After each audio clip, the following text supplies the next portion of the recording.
சுமதி அந்த தண்ணி பாட்டில் எடுத்து கொடுப்பா, தோனி இறங்க போறாரு, கால் வேற மறுத்துருச்சு.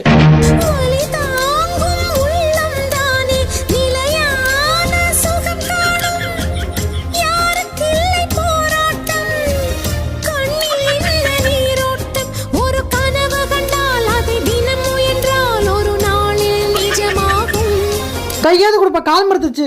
லட்சம் கனவு கண்ணோடு லட்சியம்